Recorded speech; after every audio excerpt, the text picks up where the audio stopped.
If I could be wasting my time with you. All right, welcome back to Cooking with Cary. We're going to finish doing the brisket that we started yesterday. And the reason we started it yesterday, only to finish it today, is so that the brisket could get really cold, so that it's easier to cut. And we'll get to that in a second. But I wanted to say that being my first episode and all, it was really fun to get the feedback that I got from the handful of folks that watched it. I think it's more than a handful, but I just learned upstairs that the Marxes made their brisket because of how I did the show, and Ofer gave me some really good feedback. There's been a lot of really good feedback, and so thanks for watching. I guess that's all I got to say. Oh, and Becca Leash gave some great feedback too. Thanks, Becca. The biggest thing about feedback that I got, though, and we'll get to cutting the brisket in just a second, is this. Apparently not a lot of people know about the separator, the fat separator, so I was really happy to be able to tell people about it. A couple things, if you're going to get one, is get a big one. And this may not be the biggest one that you can find, but it certainly has been adequate for me. And the other part about it is do not lose this. So we're going to cut our brisket now. I just took it out of the refrigerator, and we're going to want to cut it when it's ice cold. That's the best time to cut it, and you'll see why when you do it. What we want to do is we want to cut it against the grain, but it's hard to see where the grain is with the fat cap on it like this. So if you flip it over on the cutting board, you're going to see here that the grain on this one runs this way. But remember also I said that it hits a point, and it's actually called the point, where it shifts, where the flat goes into the point and the point grain runs a different way.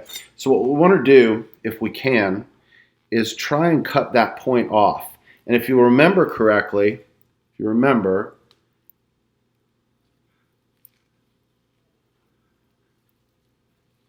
there's a big old piece of fat that goes right through it. So I'm going to cut this just like so. And you can see where the grains begin to clash, right? You see that? Doesn't mean this is a bad piece. Just means it's got a different grain.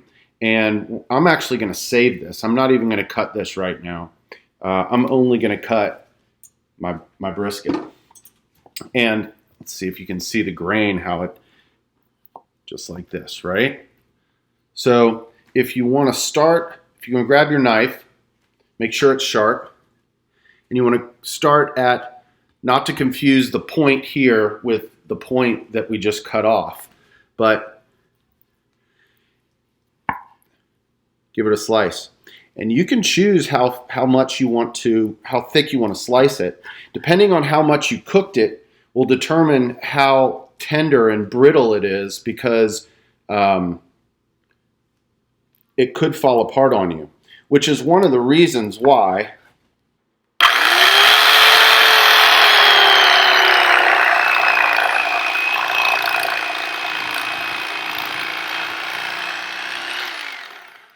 when you use an electric knife, you're going to have to put the bottom of that knife, the tippy top point of that knife, on the cutting board. And as you come across to cut the final bottom part of the brisket, then you're going to end up pulling away these chunks right here. I'll do a couple more pieces just to show you.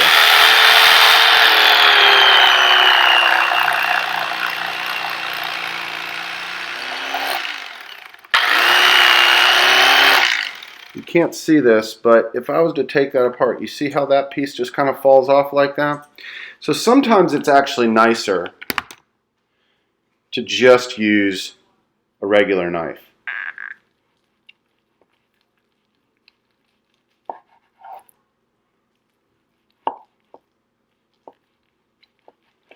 And I slice mine about a quarter to a half inch thick. I kind of like some of the thicker cuts. Some people slice it as thin as they possibly can. I find that the brisket falls apart the thinner you cut it like that. So there's a couple ways you can space out the the portions, and that is that you can cut it in half this way when you're done. You want to do your best to keep it intact because we're going to then put it into the pan with the gravy, and we're going to cook it at 350 degrees for about anywhere from 20 to 40 minutes, depending on how thick your brisket is. We just want to heat it through is all we want to do. We're not trying to cook it anymore.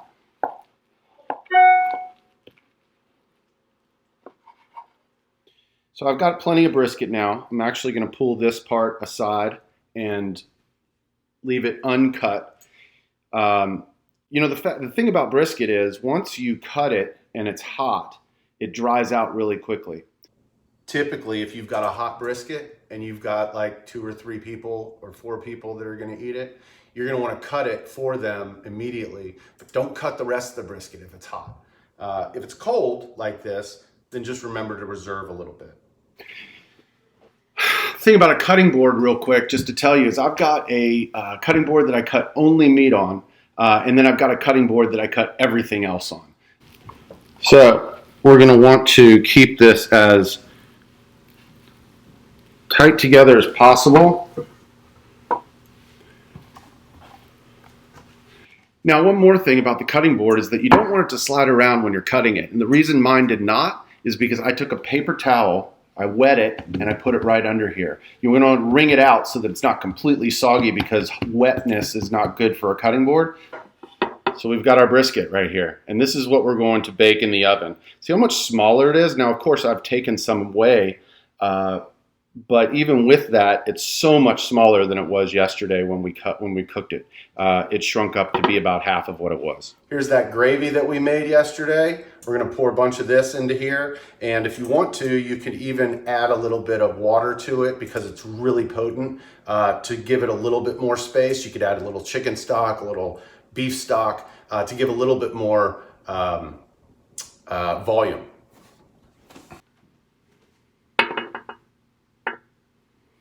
And you just want to pour it right on top because we've cut it now. And if you do it right, it's going to penetrate inside of where we've cut all that juice. And I'm going to reserve just a little bit for the stuff that I had saved before. We're going to add some onion.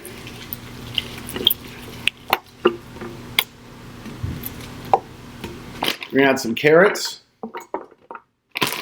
And I had said you could also add some, you can add whatever you want. It's your brisket. But a lot of times people add potatoes to it. And while I think that's really good, I think that you need a lot more gravy in order to do the potatoes, because what's great about the potatoes is when they begin to absorb all of that liquid and it begins to taste like a potato that just cooked, baked in this liquid. We're going to take our foil. And we're going to cover it. We don't need parchment paper this time. And the reason is because we're going to clear, the foil's not going to touch the brisket. We're going to make it tight enough over the top because it's got plenty of room between the top of the brisket. It's got about that much space, right?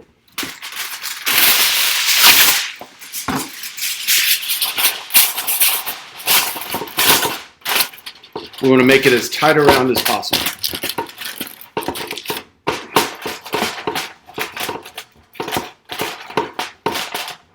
And I'm going to put this in the oven at 350 for about, I'll probably check it after 20 minutes because we don't want it to dry out. All we want it to do is heat through. Cue children.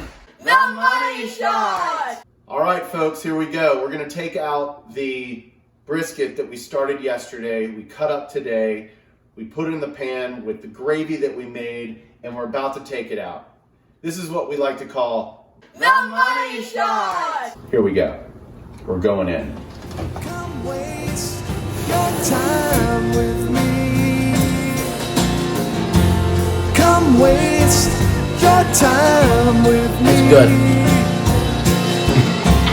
Come waste your time